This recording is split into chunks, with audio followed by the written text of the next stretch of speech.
Wagner, meu amigo, você que é essa referência em geografia e atualidades aqui na nossa região. Vai vendo aí.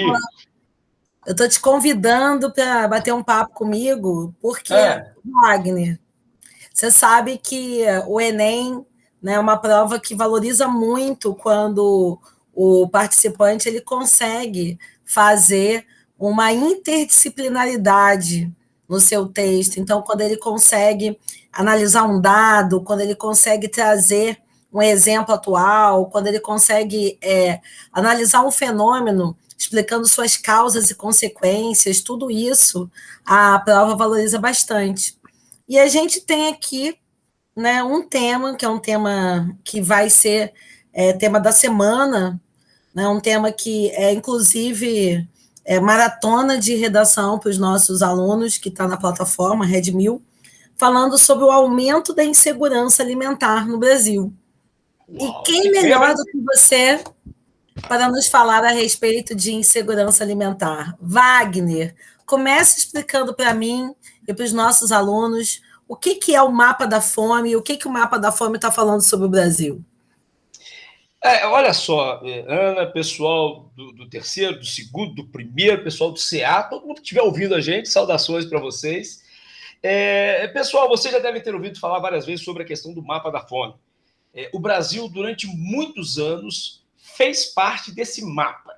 E os alunos perguntam, mas afinal de contas, o que é o mapa da fome? O mapa da fome, na verdade, pessoal, é uma estatística elaborada pela ONU que inclui todos os países do mundo onde 5% da população ou mais tem problemas relacionados à alimentação. Ou seja, 5% ou mais da população passa fome, de forma moderada ou de forma mais grave. Então, esse mapa da fome, na verdade, é uma relação de países onde a população passa por seríssimos problemas ligados à alimentação. Então, veja bem, durante um bom tempo, no final dos anos 90, no início dos anos 2000, até 2013, o Brasil fez parte desse mapa. No ano de 2013, a população brasileira digamos, com problemas relacionados à alimentação bateu em 4,8%. Então, o Brasil saiu do mapa da fome. Lembrando que o mapa da fome ele está diretamente ligado a um outro conceito chamado insegurança alimentar. Então, repito, quando mais de 5% da população de um país tem problemas de insegurança alimentar, o que significa ter insegurança alimentar? Significa que a pessoa não tem certeza se vai conseguir comer amanhã. São pessoas que, lógico, principalmente por problemas econômicos, elas não conseguem garantir o arroz e feijão sequer para o dia de hoje. Então, por isso o termo insegurança alimentar. Então, quando num país mais de 5% da população atinge esse nível, automaticamente ele entra para o mapa da fome. E o Brasil saiu desse mapa. Depois de muito tempo, em 2013, o Brasil saiu desse mapa porque menos de 5% da nossa população tinha insegurança alimentar. Mas agora voltamos de novo. 2019 para 2020, novamente a ONU faz um levantamento, esse levantamento ele é anual. Quando ela vai fazer o levantamento, o Brasil lá estava com 10%. 10% dos brasileiros, agora, em 2020, estavam no mapa da fome. Ou seja, o número aumentou absurdamente. Não, Então, 10%, fala para mim isso aí em números hoje. A gente está olha, pensando hoje, em quantos milhões? se nós formos pegar o total da população brasileira, incluindo crianças, adultos, pegando toda a população, 10% hoje representa 21 milhões de brasileiros. E aí, Ana, para a gente poder comparar melhor, Portugal inteiro tem 10 milhões de habitantes. A população inteira de Portugal é 10 milhões. Nós temos aqui dentro desse país chamado Brasil 21 milhões de pessoas com insegurança alimentar. É como se fossem dois Portugais, né, dois países de Portugal, passando fome. Então é realmente assustador. É assustador. É inadmissível.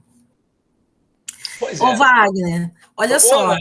você falou, já que você usou o termo inadmissível, você tocou num ponto que pode ser um gancho legal para os nossos alunos escreverem.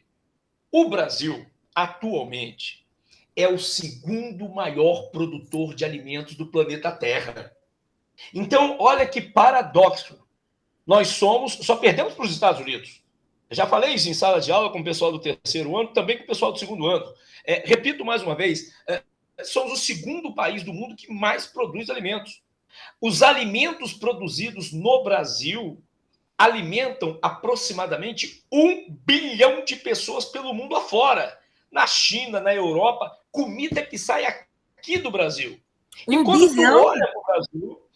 você olha para o Brasil, você se depara com essa situação, né, em que 21 milhões de pessoas, né, 21 milhões de pessoas, simplesmente, né, não vão conseguir almoçar amanhã, talvez consigam almoçar, mas não vão conseguir jantar, ou seja, estão em insegurança alimentar. Segura essa onda aí, rapaziada. Esse gancho é legal, hein? Triste, Wagner, né? Achei triste, assim, né? Um número. Primeiro, quero te dar os parabéns, né? Porque é divina a sua abordagem aí, falando da figura de linguagem, né? Porque é paradoxal, é mesmo. Aliás, é um termo que também ele enriquece muito o texto quando o aluno faz esse tipo de adjetivo, falando que a situação é paradoxal. Mas eu estou aproveitando esse momento que eu também estou anotando aqui, porque eu gosto de aprender com você. Estou aqui no meu caderninho. E aí você falou que o Brasil alimenta 1 bilhão de pessoas. Esse número é anual? Na verdade, isso é em função da quantidade de alimentos que o Brasil vende para o mundo. Soja, milho, legumes, frutas. Então, hoje, aproximadamente 1 bilhão de pessoas no mundo come alguma coisa que veio do Brasil. 1 bilhão de pessoas vão almoçar alguma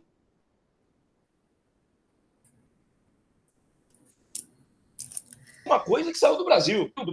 Então, quer dizer, veja bem, foi bom você ter colocado isso, Ana. Para o aluno entender, não é que todas as refeições feitas por 1 bilhão de pessoas foram produzidas exclusivamente no Brasil. Não, mas alguma coisa que eles estão comendo saiu do território brasileiro. E tem países, por exemplo, que mais de 50% de tudo que chega na mesa das pessoas é algo que foi produzido aqui. Isso é estatístico, isso todo mundo da área do agronegócio fala, né? Então, você tinha falado antes, a China é um caso que tem se alimentado aí, cerca de 50% da alimentação dos chineses é daqui do Brasil? Não, porque a China sozinha tem 1 bilhão e 400 milhões de habitantes, né? Então, a China é o nosso principal comprador, mas nós vendemos também alimentos para a Europa, vendemos até para os próprios Estados Unidos, né? A gente vende para mais de 150 países do mundo. 150 países do mundo inteiro compram algum tipo de proteína que sai do Brasil, certo? No caso da China, claro, você não vai poder dizer que metade dos chineses se alimentam com produtos brasileiros, 100% brasileiros, mas pelo menos alguma coisa eles consomem e sai aqui do território brasileiro, isso com certeza. A China é o nosso maior cliente, né? A China é o país que mais compra produtos fabricados no território brasileiro, produzidos aqui, plantados aqui. Ô Wagner, vou aproveitar que você se dispôs a falar comigo e vou te perguntar algumas coisas. Primeiro, que eu queria que você falasse sobre as principais causas que têm levado a esse aumento da insegurança alimentar aqui. Quer dizer, a gente pode responsabilizar a pandemia isoladamente? Não, né? A pandemia só detonou a situação. Ela agravou, com certeza. Agora, Ana, deixa eu só fazer uma colocação aqui, até para que os nossos alunos tenham muito claro esse conceito de segurança alimentar, para que quando forem escrever, né, escrevam com bastante segurança e se expressem com bastante clareza. Existem 3 tipos de insegurança alimentar. Você tem a insegurança alimentar leve, a moderada e a grave. A insegurança alimentar leve é quando as pessoas daquela família, as pessoas daquela casa, não têm certeza se poderão ter alimento nos próximos dias. Então, elas têm ali um dinheirinho, compram arroz, compram feijão, compram leite, mas pode ser que o dinheiro não dê para o mês inteiro. Então, elas estão numa situação de insegurança, mas é considerada uma insegurança leve, porque elas hoje estão comendo, mas elas não têm certeza de que poderão comer amanhã. Essa é a insegurança leve. Nós temos a insegurança moderada. A insegurança alimentar moderada, pessoal, é aquela em que as pessoas comem, mas há restrição. Então, por exemplo, eu tenho dinheiro para comprar arroz e feijão, carne não. Ou eu tenho dinheiro para comprar arroz, feijão, mas infelizmente eu não consigo comprar verduras. Então, nesse caso, a segurança alimentar moderada é aquela em que existe restrição. As famílias têm restrição alimentar. Não dá para comer. Dá para comprar o pão, mas não dá para comprar manteiga. Essa é a moderada. E a grave é aquela em que literalmente falta comida. A grave, a chamada insegurança alimentar grave, é aquela em que das 4 refeições previstas para o dia, um café da manhã, um almoço, um lanche à tarde e um jantar, uma dessas 4 vai falhar. Então, aí é a grave. Aí é a grave por quê? Porque essas pessoas vão ter menos proteínas no seu organismo. Essas pessoas vão se alimentar com menos do que deveriam. Essa é a grave. Então, vamos lá. Hoje no Brasil, quando a gente fala que 10% dos brasileiros estão em insegurança alimentar, que insegurança alimentar é essa? É a grave. É a grave, tá? 10% dos brasileiros não têm o que comer. Essa é a grave. É a que colocou a gente no mapa da fome. E, Ana, uma coisa assustadora. Se você for pegar os 3 tipos de insegurança alimentar, nós vamos ter 55% das casas brasileiras com um desses 3 tipos. Isso é muito grave. Sim, mais da metade das casas brasileiras estão tendo, neste momento, algum tipo de limitação em relação à alimentação. Seja insegurança leve, moderada ou grave. Isso é um recorde. Wagner, Nunca o IBGE constatou isso. Então, era isso que eu ia te perguntar, porque um processo argumentativo muito relevante para o texto é analisar os dados, né? Discutir dados. Não é só apresentar os dados e sair correndo, é discutir, fazer esse debate. Então, eu queria te perguntar, todos esses dados que você passou para nós, assim, chocantes, eu diria, são dados do IBGE, são dados recentes. São isso, dados os alunos podem colocar como fonte o Instituto Brasileiro de Geografia e Estatística, conhecido como IBGE, ok? São dados de 2021, Wagner? Não, esses dados são de 2020. Esses dados, até agora, a gente não conseguiu apurar ainda, porque estamos no meio do ano. Então, esses dados estão fechados de 2000. Então, de 2020. Então pode agravar. Exatamente, eu posso fazer a pressuposição de agravamento, né? Porque com gasolina, R$7. Pois é. Né? E aí a gente entra nas causas que você me perguntou, Ana. Né? Como é que a gente. O que a gente atribui? Primeiro, o Brasil ter voltado ao mapa da fome e a coisa ter atingido um patamar tão grande. Primeiro, a renda do brasileiro, ela, na verdade, está sendo uma renda cada vez mais baixa. Por quê? Porque, primeiro, o aumento do salário mínimo, nós estamos falando de pessoas pobres, né, que dependem do salário mínimo.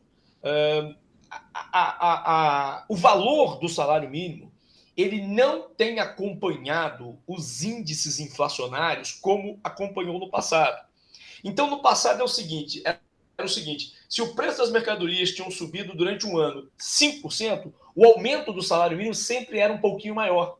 Então, isso dava um pouco mais de poder de compra aos mais pobres, porque eles sempre tinham um aumento do seu salário um pouco acima da inflação. Isso funcionou durante muito tempo e permitiu ao Brasil até mesmo sair do mapa da fome. Isso ajudou muito. Hoje, o valor do salário mínimo não acompanha mais a inflação e em alguns casos, ele até teve um reajuste mais baixo. Esse é o ponto número 1. Ponto número 2, o desemprego. E aí, logicamente, está ligado, sim, à pandemia. Além do salário ser baixo, mesmo tendo emprego, o salário é baixo. Agora, existe um outro problema que é exatamente o desemprego. Hoje, no Brasil, nós temos 14 milhões de pessoas realmente desempregadas. Elas estão em condições de trabalhar, mas não conseguem trabalhar. E aí, quando a gente olha para esse dado, você fala, pô, vai, 14 milhões. Se a gente for considerar a população economicamente ativa do Brasil, a chamada PEA, população economicamente ativa, ela não é de 200 milhões, claro que não, né? A população economicamente ativa do Brasil é em torno de 120 milhões. Então, do total de 210 milhões de pessoas que vivem no Brasil, 120 milhões estão em condições de trabalhar, estão em idade de trabalhar. Tá? É um número bem menor do que o total de habitantes. Desses 120 milhões, nós temos 14 milhões de desempregados, o que vai dar aí mais ou menos 12, 13%, né? Um pouquinho menos. Só que tem um outro detalhe, Ana. Você tem uma parcela significativa da sociedade que está sendo subaproveitada. Você tem mais ou menos 40 milhões de brasileiros que trabalham, mas o cara consegue trabalho para um dia da semana. Então é claro que ele não vai ganhar o que ele ganharia se trabalhasse todo dia. Então é uma quantidade muito grande de pessoas, né, que tem acesso a um salário, mas é muito menos do que o mínimo. Porque ela não trabalha todo dia, não tem emprego, não tem trabalho para ela todo dia. Porque é importante o aluno estar atento a isso, Ana, porque quando a gente fala de desemprego, a gente fala de desemprego cheio. Né? Quantas pessoas realmente não estão trabalhando? Ok, é um número assustador, 14 milhões de pessoas. Mas a gente tem que olhar também para essas pessoas, para esse outro percentual de pessoas que estão de alguma forma trabalhando, mas são subaproveitados. Né? E aí é complicado porque aí o salário vai lá para baixo. Né? Vai lá para baixo porque ele ganha ali, porque conseguiu trabalhar segunda e terça, quarta não conseguiu, quinta não conseguiu, sexta não conseguiu, e logicamente vai conseguir um valor muito menor como seu salário. E tem uma outra coisa extremamente grave, Ana, que explodiu do ano passado para cá, que é a inflação dos alimentos. Eu tenho dados, por exemplo, que os nossos alunos podem, por exemplo, usar como referência, que é o preço do arroz e do óleo de soja. Olha só, rapaziada, quando a gente fala de aumento de produtos, a gente tem que ter sempre como referência a inflação. O que é a inflação, terceiro ano? Segundo ano, o que é inflação? Pessoal do primeiro ano, o que é inflação? Inflação é uma média de quanto o preço das mercadorias subiu num determinado período.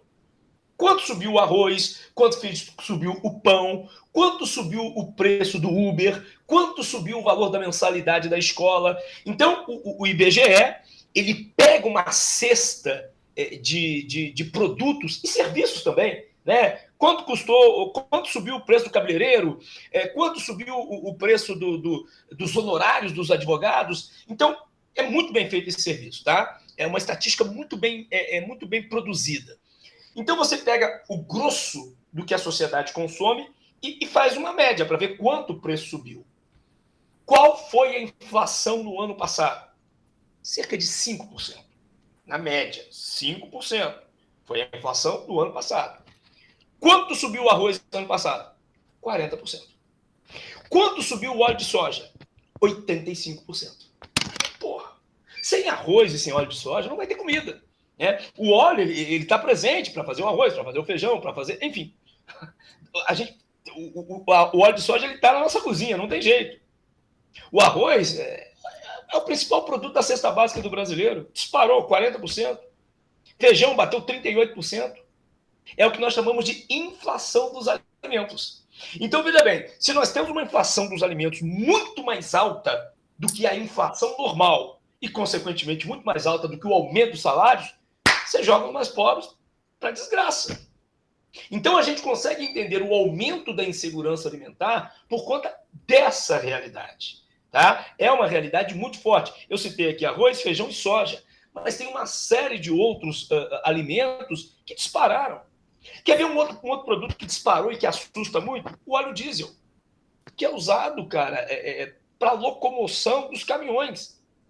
Os produtos no Brasil circulam de caminhão. Os produtos que chegam no supermercado perto. Uma travadinha aí, vai.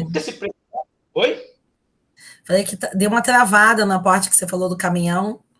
Aí... Então eu repito, olha só, a questão é a seguinte: se o preço do diesel sobe, nós temos um problema muito sério porque todas, ou boa parte das mercadorias brasileiras circulam de caminhão.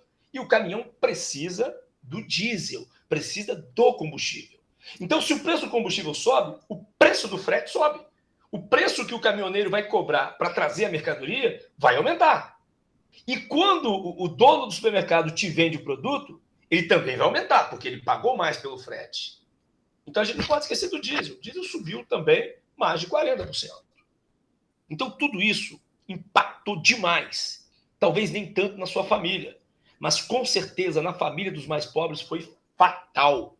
Então, existe uma relação direta entre inflação de alimentos e, consequentemente, essa questão do aumento da insegurança alimentar. É um argumento que vocês podem seguir de boa, porque é um argumento mais do que plausível e real, né? E real.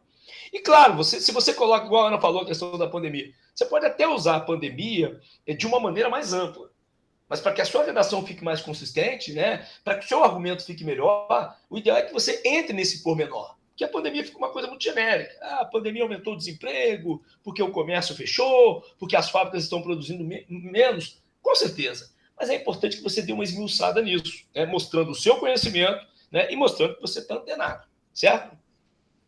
Wagner, vou te adiantar duas perguntas. Primeira pergunta, as consequências da insegurança alimentar, assim, perceba, a gente tem consequências vindouras, então, lógico que não, né, a gente tem um curto espaço de tempo, então, por exemplo, eu acho bacana o nosso aluno perceber isso, porque imediatamente o que a gente tem? A gente teve o aumento da população de rua, a gente teve o aumento dos pedintes, né, assim, coisas que a gente já visualizou, né?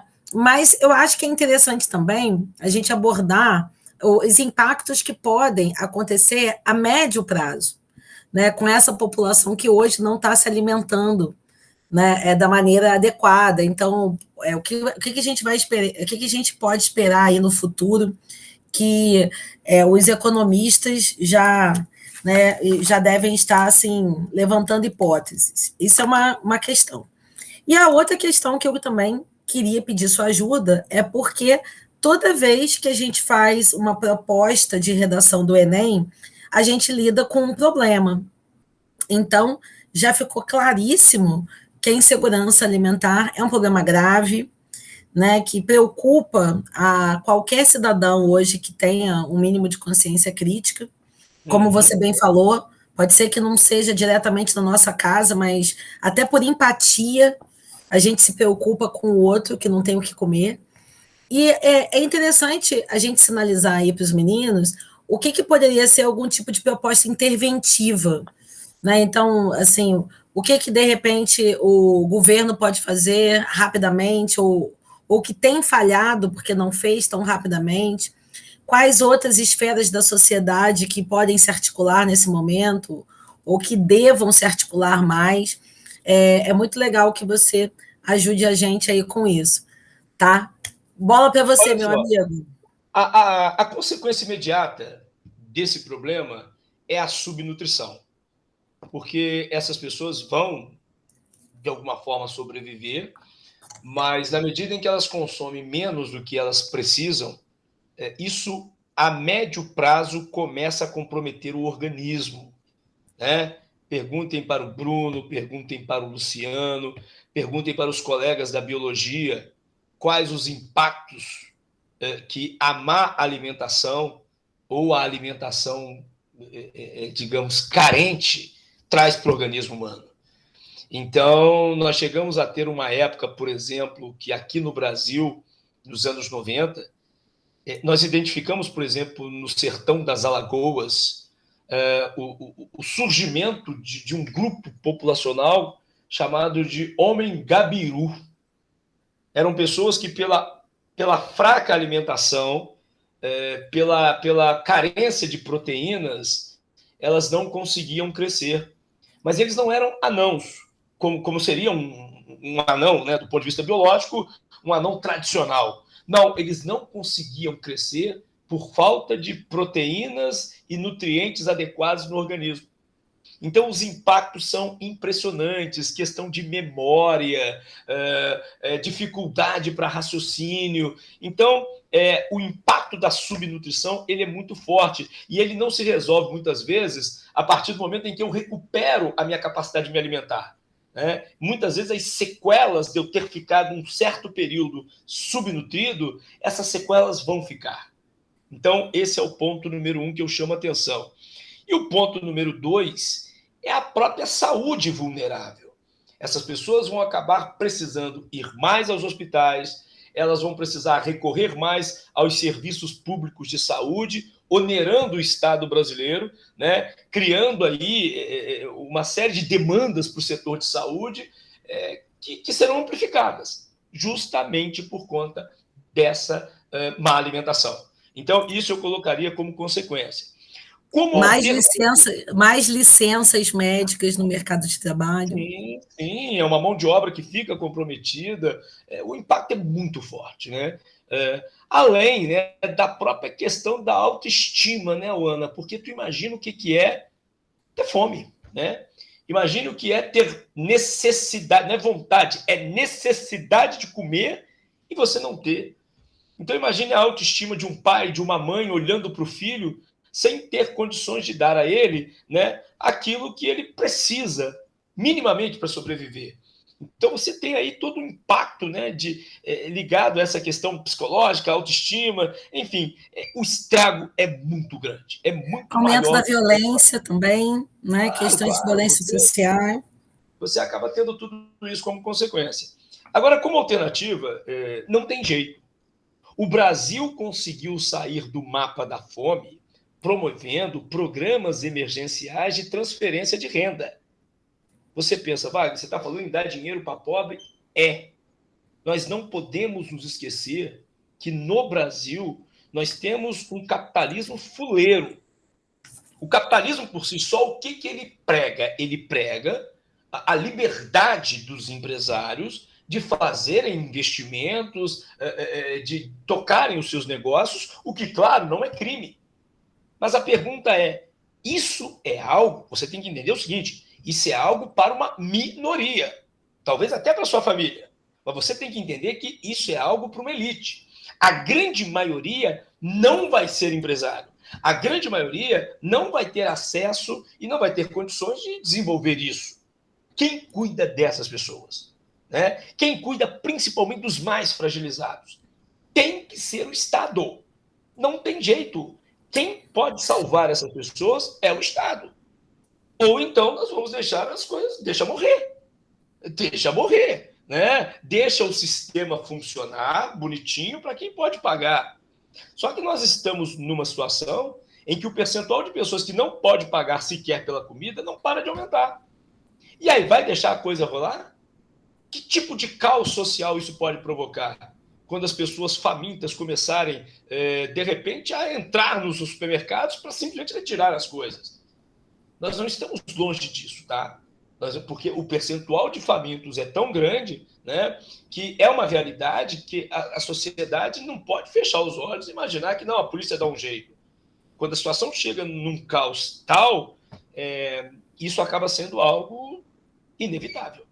Então, esse é um ponto. Então, é necessário que o governo agilize os programas emergenciais. Não tem jeito.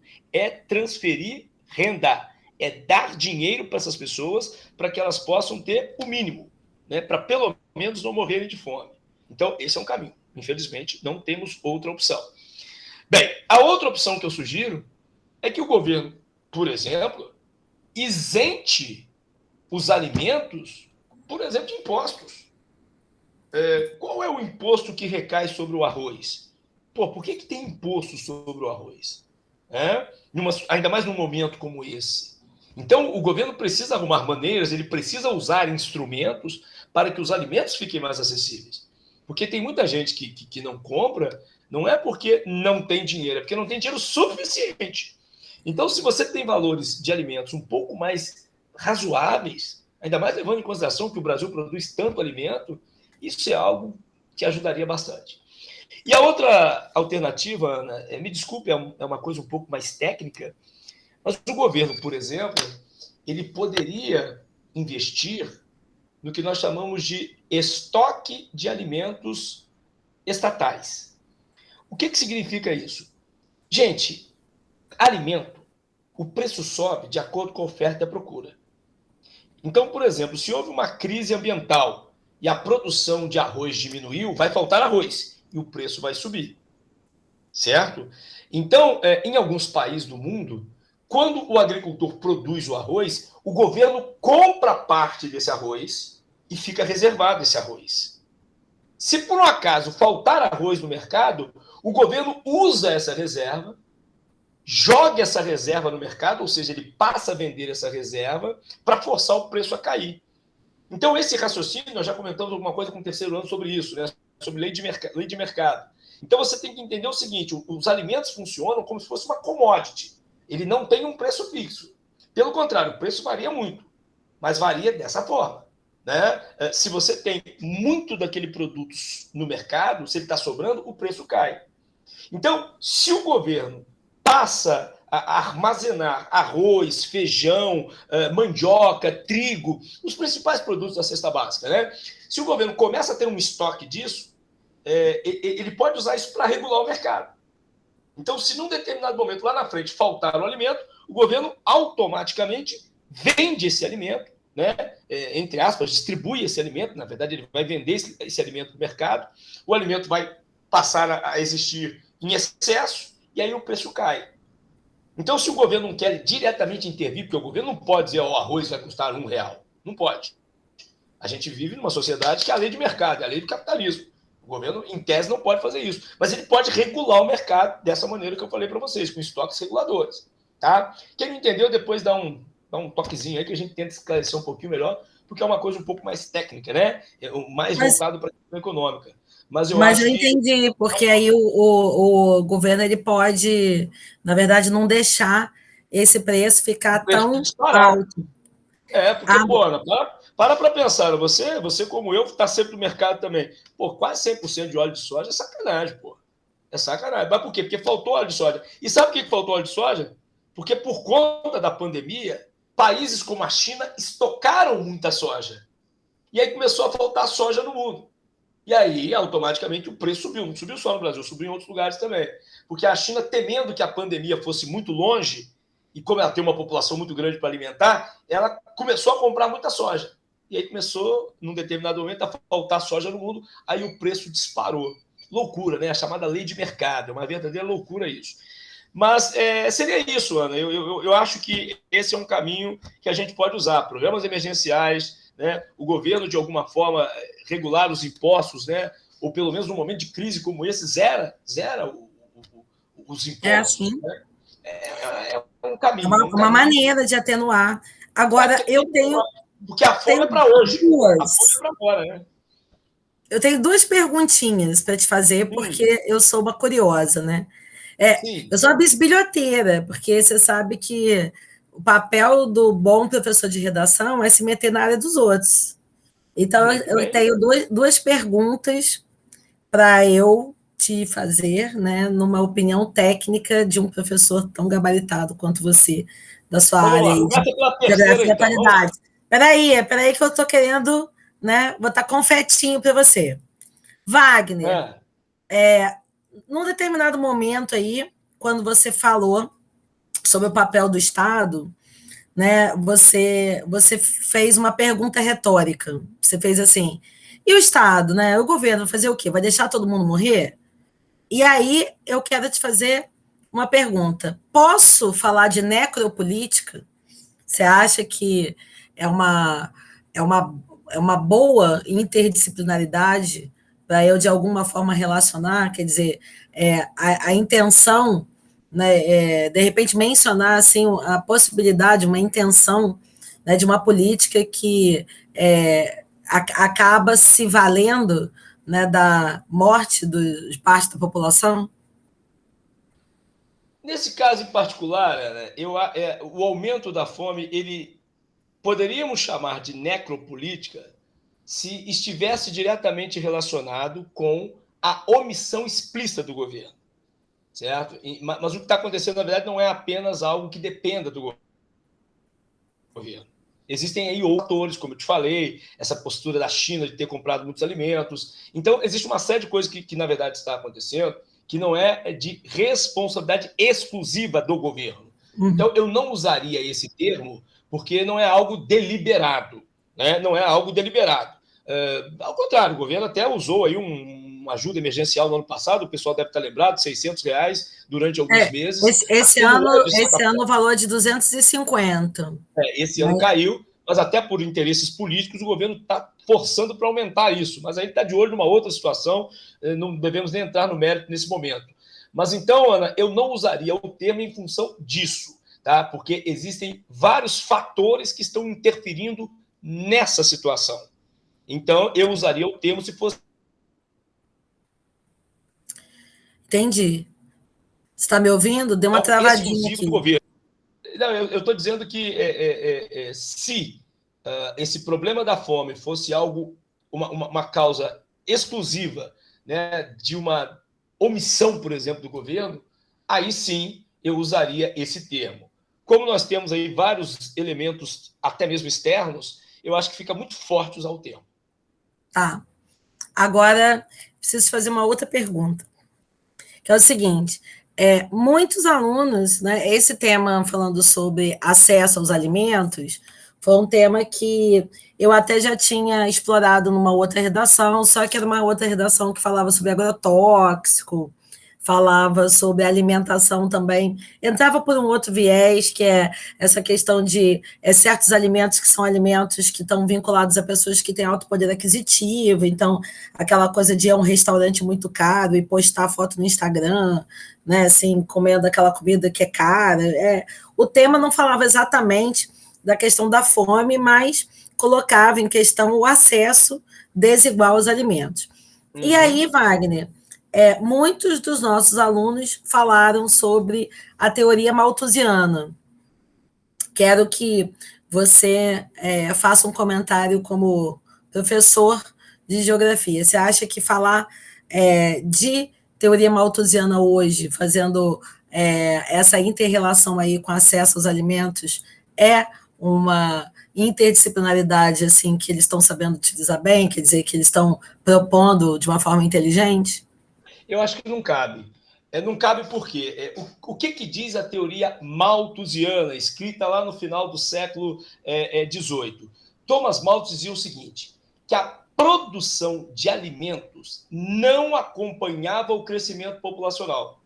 Então, na visão de Thomas Malthus, que escreveu essa teoria, lá atrás, inclusive naquela época, isso era uma realidade. A Revolução Industrial estava começando, e o que nós tínhamos naquela época? A população crescendo de forma muito rápida. A produção de alimentos também crescia, mas não acompanhava. Então, o raciocínio do Malthus foi o seguinte, cara, a população está crescendo demais e a produção de alimentos não acompanha. Então, na visão dele, chegaria um momento em que nós teríamos gente demais e comida de menos. E isso geraria um verdadeiro caos na sociedade. Então, a teoria de Malthus tem a ver com produção. Quando a gente olha para a situação de hoje, a gente sabe que o problema não é produção.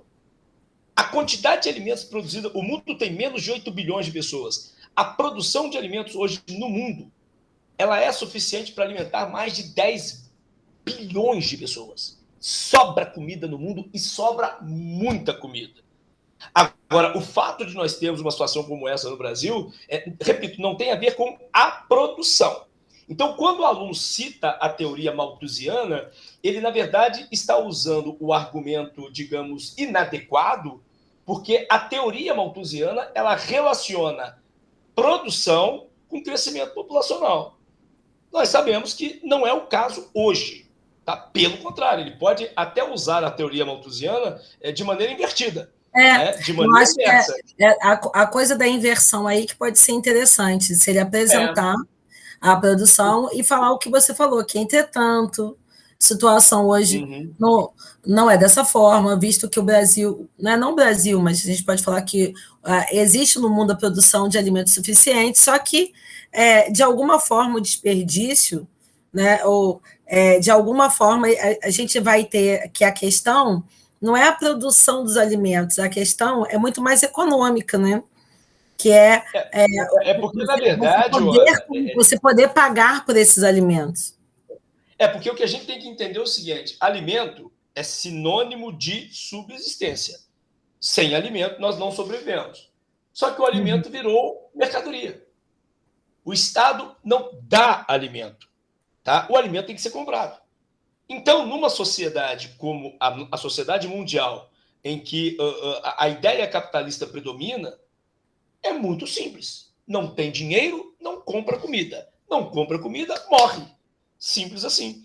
Então, não é falta. O problema não é falta. E atenção, o problema também não é o desperdício em tese, né? Porque tem muita comida, mesmo com o desperdício cotidiano das pessoas, ainda assim você tem muita comida.